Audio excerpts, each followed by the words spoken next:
Hello friends, तो आज का मेरे डाउट का क्वेश्चन है क्वेश्चन नंबर 16। क्वेश्चन में क्या कह रहा है देखते हैं। How many moles of PbCl2 will be formed from a reaction between 6.5 gram PbO and 3.2 gram HCl? Molar mass of PbO is 224 ग्राम पर मोल। ठीक है, रिएक्शन हमारे पास दे रखी है PbO plus 2HCl gives PbCl2 plus H2। ठीक है, तो ये हमारा क्वेश्चन है। अच्छे से आपको समझाएंगे और आपको एक बार पढ़ने में थोड़ा बहुत समझ भी आया होगा कुछ कुछ, तो इसको जब सॉल्व करेंगे तो अच्छे से और क्लियर होगा। क्वेश्चन के सोल्यूशन को शुरू करने से पहले इसके ऑप्शंस को देख लेते हैं कि ऑप्शंस में कितना गैप है, किस तरह से हम अप्रोच करेंगे इस क्वेश्चन को। फिर तो ये हमारा दूसरे पेज पे थे ये ऑप्शंस, तो मैंने यहाँ पे अभी दिखा है। तो देखिए, पहला ऑप्शन है हमारे पास 0.011, दूसरा ऑप्शन है 0.029, तीसरा है 0.044, चौथा है 0.333। तो इसका मतलब क्या है कि यहाँ पे हमें क्लियरली दिखाई दे रहा है, हमारा कुछ लगभग आंसर भी आएगा तो हम आराम से ऑप्शन टिक लगा सकते हैं। ठीक है, तो लगभग ऑप्शन से भी हम आराम से टिक लगा सकते हैं। ये इंटीजर टाइप क्वेश्चन नहीं है, क्योंकि इसका जो कैलकुलेशन है बहुत ही मतलब कि डेसिमल लेवल की है, तो बहुत ही हाई कैलकुलेशन ज़रूरत होगी, हाई एक्यूरेसी ज़रूरत होगी, जिसकी हमें बिल्कुल भी नहीं है। हम ऑप्शन से आराम से टिक लगा सकते हैं। ठीक है, तो चलो इसको अब सोल्यूशन की ओर बढ़ते हैं, किस तरह से इस क्वेश्चन को हम अप्रोच करेंगे। Let's see.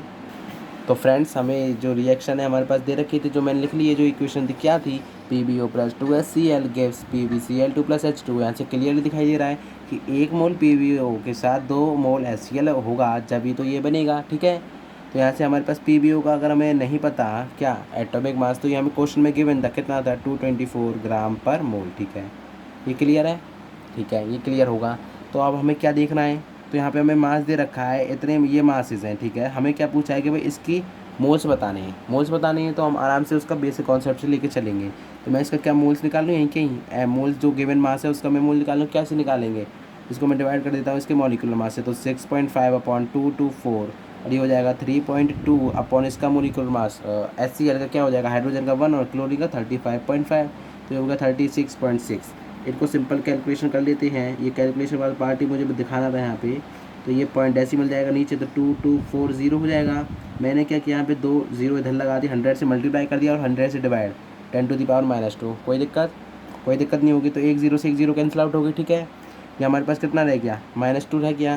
तो यहाँ से अगर मैं देखता हूँ तो 224 है और ये है, तो यहाँ से मैं लगभग कितना होगा, 2 3 अगर 6 है, तो ये ज़्यादा जा रहा है, एक्सीड कर रहा है। ये 6 कुछ आ रहा है, तो जो एक्सीड कर रहा है तो इसलिए मैं 2 देखता हूँ। 2 टाइम्स में बढ़िया से हो रहा है, मतलब कि क्या 650, और ये हो जाएगा 2 टाइम्स 2 4 जाए, 2 2 से 4, 2 2 से 4। तो यहाँ से अगर करते हैं तो ये हो गया, ये 0 हो गया और ये हो गया 102 बचा। ठीक है, 0 0 कैंसिल आउट हो ही गई थी, डेसिमल लगा, एक 0 आ गई। ये लगभग 5 के टेबल में आ रहा है, लेकिन हमें 4 तक ही जाना है, क्योंकि भाई पीछे वाला जो ज़्यादा एक्सीड कर जाएगा। तो लगभग मैं इसको 4 तक ले जाता हूँ। ठीक है, ये कहाँ पे 2.4 हो गया, 10⁻² हो गया। ये क्लियर है, ये हमारे 1 मोल्स आ गए। ये किसके आ गए, PbO के आ गए। और अगर मैं यहाँ पे देखता हूँ तो इसके भी मैं लगभग डेसिमल से डेसिमल उठा दिया, 100 से इसे मल्टीप्लाई 100 से इसे मल्टीप्लाई कर दिया और 100 से डिवाइड कर दिया। ठीक है, 10⁻² यहाँ पे भी हो गया। जब इसको मैं करता हूँ तो ये मेरे पास लगभग कितना आएगा, ये 8 टाइम्स जा रहा है पहली बार में, 8.02 समथिंग कुछ आ रहा है, और 10⁻² है ही है। ठीक है, यहाँ पे क्लियर है ना। हाँ, अब हमें क्या देखना है, हमें देखना था ये हमारे पास ये मोल्स आ गए हैं, जो हमारे गिवन मास था उसके अकॉर्डिंग हमने मोल्स निकाल लिए। अब हमें पहले देखना होगा भाई इसकी कंसंट्रेशन में निकालनी है। 2 रिएक्टेंट है, तो सबसे पहले हमें इसमें जब भी आए ऐसा कि 2 रिएक्टेंट्स हो या से ज़्यादा हो, तो लिमिटिंग रीजन देखना पड़ेगा। लिमिटिंग रीजन क्या होता है भाई, वो रीजेंट जो कि कम हो जाए, जो कि हमें गिवन जो हमें रिक्वायरमेंट है, जैसे यहाँ से हम इक्वेट करेंगे और उससे कम पड़ जाए, तो वही हमारे पास लिमिटिंग रीजेंट हो जाएगा। जैसे मैं यहाँ से कह सकता हूँ लिमिटिंग रीजेंट कौन होगा, हमारे पास कौन होगा, सीधे सीधे मैं कह सकता हूँ PbO होगा। क्यों होगा कि भाई देखो, 2HCl को कितने चाहिए, एक PbO चाहिए, नहीं चाहिए, चाहिए भाई।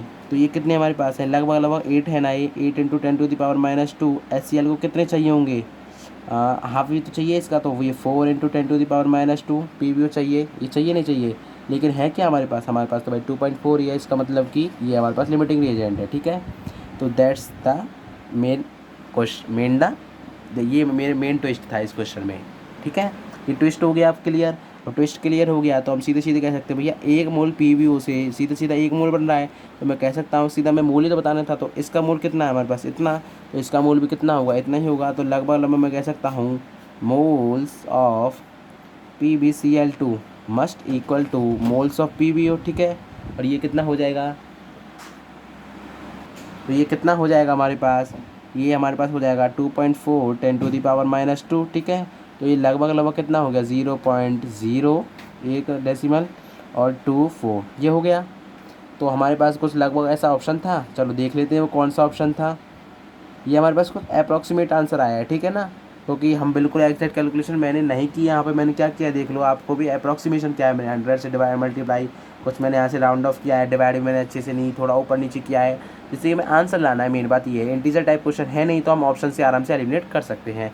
That's the answer for this question. इस क्वेश्चन को लाने का मेरा पर्पज़ था कि बहुत बार ऐसा होता है भाई कैलकुलेशन में दिक्कत आती है, तो वो कैलकुलेशन मैंने सिंपल करने के लिए मेन बात ये क्वेश्चन लाया था, और थोड़ा लिमिटेड रिजल्ट का कॉन्सेप्ट भी था।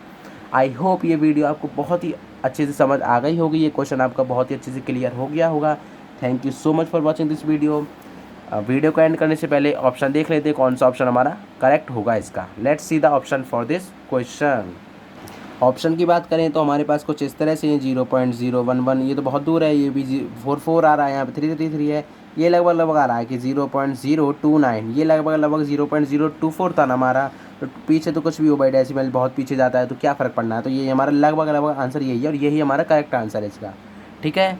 आई होप ये वीडियो आपको अच्छे से समझ आई होगी। मे बी मैं कुछ आपको बातें रिपीट भी कर देता हूँगा, लेकिन मेरा पर्पज़ ये है कि आपको अच्छे से बस समझ आए क्वेश्चन, और आप अच्छे से कॉन्सेप्ट को सीख जाओ जो भी क्वेश्चन में अप्लाई होने वाला है। Thank you so much for watching this video. Solution मिल जाएगा आपको डिस्क्रिप्शन की लिंक में। Thank you.